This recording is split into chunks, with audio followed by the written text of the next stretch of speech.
Hello. Hey everybody, welcome back to my channel. This is Epi with Epi Reviews, and this is going to be my review and recap for Bad Boys Club LA Season 1, Episode 4, I think.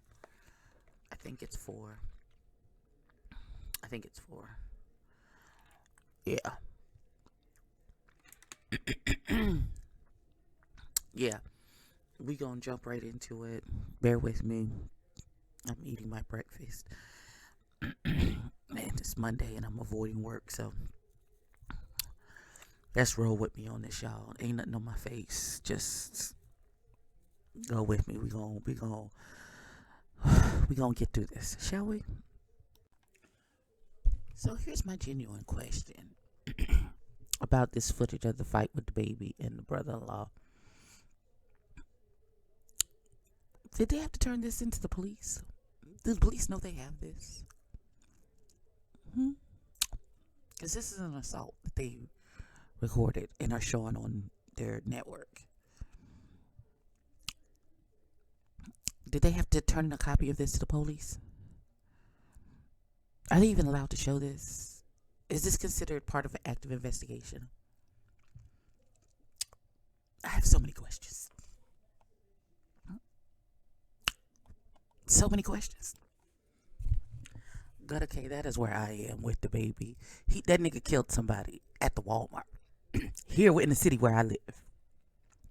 I know the Walmart. I've been to that Walmart. That nigga killed somebody at the Walmart. What? Let him say whatever the fuck he wants to. That nigga kills people. Leave him alone. But oh no, not niggas. No, they never did. Oh, my dick is bigger than yours. I'm tougher than you. You're not tougher than that nigga. He kills people. Stop it. Ridiculous. I would just like to say once again, Mo is doing the most when the least will do. The absolute most when the least will do. Beloved, that boy was twerking in your general vicinity. Now, why every time you look up, you zeroing in on him and twerking is the real question. So, he's not allowed to twerk at all. Because I don't care how bad built or however people want to say William is. I by no means thinks he was twerking on Mo intentionally. Maybe he was twerking in his general vicinity, like, oh, we all in the same group and it's tight in here, and I'm twerking and minding my business, but you see me twerking and you don't like it, so you got something to say, like now it's offensive to you that's what I'm doing. Nigga, fuck you. How about that? How about you mind the business that pays you? Look in the other direction if you don't like it. But the fact is you do like it, which is why every time you looked up you could see it. Okay, so they all get off the Sprinter van and William legit said, that'll do it. You don't have to worry about me. You do not have to worry about me. And he politely got his things and left the bad boy's house. He said, what I'm not going to do is no, y'all not going to scapegoat me and try and turn this into a thing. No, I'm going to take extra stage left. Y'all be blessed now in all your endeavors. Even when, what's his name? Christopher tried to call him and say, I'll protect you, even if you have to stay in my room or we have to swap rooms or whatever, I'm not going to let them jump you or do anything to you. I wouldn't let them do that to you. And he was like, yeah, you ain't even got to worry about that because I'm not coming. I'm good, beloved. And y'all enjoy that. Clearly I'm not what is purported to be. So therefore, I'm just going to take it on back to the house because, no. Because I feel like William can't even breathe without Mo gonna say something crazy to him. So he said, oh, the better part of valor for me, which is me to go on the exit stage left. And so he did. But before that phone call between Christopher and William happened. Anthony, Christopher, and Darrell had a conversation, and they talking about they want to build the Bad Boys brand. Natalie asked them to build the brand, so they're gonna do a party, and they're gonna do a lot of them do music, so they're gonna do a record. They're gonna have a house meeting, do a record, and get it together and debut the record at their house party. So we gonna see how that goes. We gonna see how that. Okay, this story is getting more convoluted. So, um, Lon is walking around in this little tiny banana hammock bathing suit.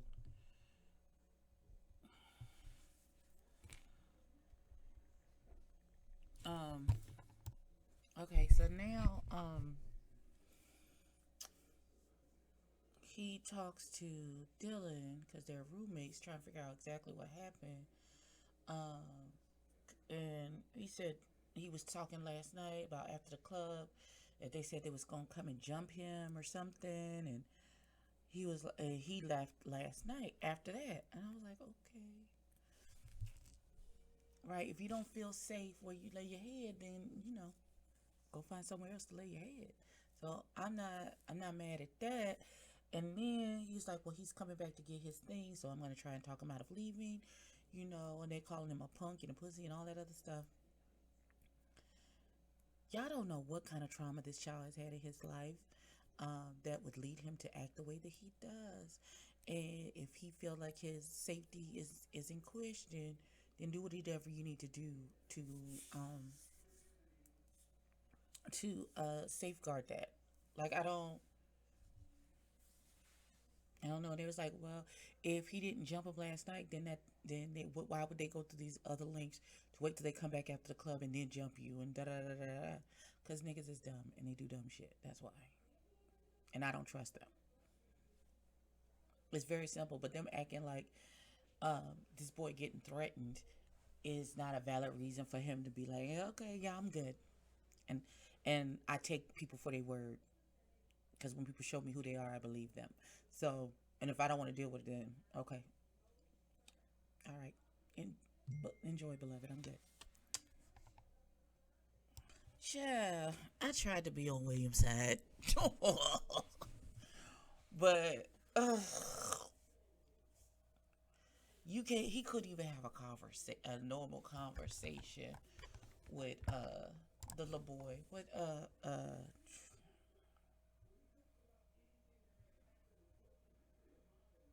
Mo. Oh God, I had a complete blank spot. Um, Mo came. Well, William came back to get his stuff, and he was like, I just felt like it was escalating, and I thought, it was gonna be some violence done to me, and I'm staying in a room that shares a bathroom with him, and there are no locks in between. So if he get it in his mind and he want to come over and knock me the fuck out in the middle of the night while I'm sleeping, ain't nothing I can do about it at that point. And I was with him up until the point where Mo came outside, and he was like, William, I'm not trying to fight you or nothing like that. He was like, I just wanted to talk to you. He's like, I've always supported you. I put out I ran up your music. You know, oh, oh no, all of these things, whoop de woo, and he was like, why did you out here chasing clout and leaking stuff? That's the issue that I have with you. Um, And when it even seemed like Mo even raised his voice, he was like, "But why you one out here? Why would you do that? Why would you do that?" And he was like, "I'm not going to do this. I'm not going to."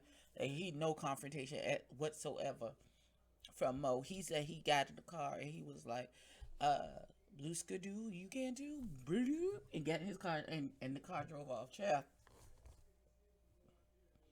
you could have stayed and had a conversation. You could have stayed and had a conversation with this young man. You didn't have to do what you did, and shenanigans. I tried, William. I tried to be on your side because I know Moolah be on the shits with the shits and stuff. Sorry, beloved. They was right. Okay, so William is gone. Bye, child. So next we go to uh Gutter and Carry On, and I was really shipping this relationship. Like if it was gonna be a thing, like I think it would have been a good thing. However, they have a conversation and they actually define what they have going on between the two and what it's gonna be and what it's not, and they're just friends. Um, Gutter would like it to be more. Carry On is saying that's not what he wants. They're just friends, and um, Gutter. Oh, look at that! That needs to be laid down, God. Um, uh, and Gutter accept that He graciously accepts that's what it's gonna be. Um,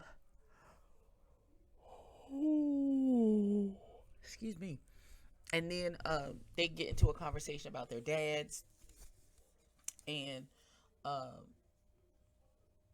like it was really sad. It was really sad. Gutter talks about the fact that his biological father died when he was 6, and his stepfather, who's been his dad since then, passed away 2 months ago, and how you know his stepdad knew who he was and accepted him and all that good stuff, and they was real good, cool, and how his real dad didn't get a chance to know the person that he became, and he's how he's dealing with the grief and all of that. And Kirion gets to talking about his dad and how the relationship feels abusive to him, and how his dad got on national TV and apologized to everybody except for him, who he was actually yelling and cussing at, and how he felt like he didn't know that it was going to cause like that, it was going to be that big a deal. He just assumed it would be like a small pop, like in the Christian community. Oh my God, Kirk Franklin's cussing his son. He had no idea that it would turn into this huge thing. And you know, um, I'm praying that because his that little boy is broken. He's broken, and he's hurt. I need him to go sit on somebody's sofa to be able to, if not mend, then resolve the relationship with his dad. Like that is one thing that absolutely um, needs to happen. Is he needs to mend that situation, either mend and or resolve it to where he can cope with it and it not um, be such a sore spot and a burden in his spirit, man.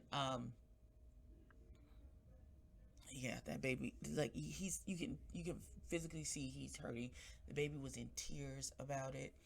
um I don't know what the production person said, because he was asking him, did you, when he started to cry, do you need a minute or something?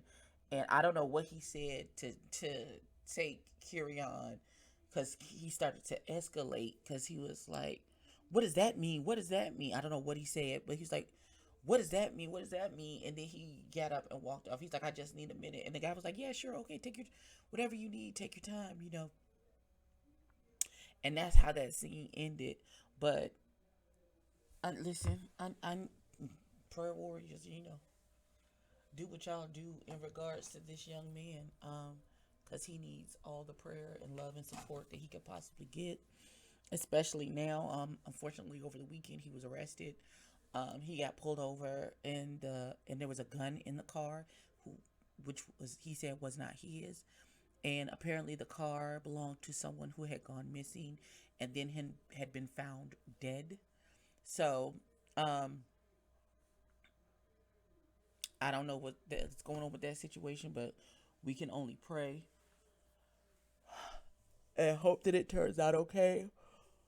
Hopefully, he can get out of this situation and then get some help to resolve that broken relationship with his dad, because that's a lot. I'm assuming now that we've had this heartwarming moment, we're gonna dive back into Fulala and shenanigans. We're gonna see. Let's see who fighting next. Jesus. All right, so they have a house meeting where they discuss the record, and everybody's agreeing, but in their confessionals, everybody's talking shit as per usual. We're gonna see they're gonna be in the studio next week, and we're gonna see how that is. Milan, as always, thinks he's the leader of the pack and all that good shit, but we're gonna see what happens. That was the episode. Like, comment, and subscribe. Tell a friend to tell somebody else, child, and I'll see y'all later for something. Peace.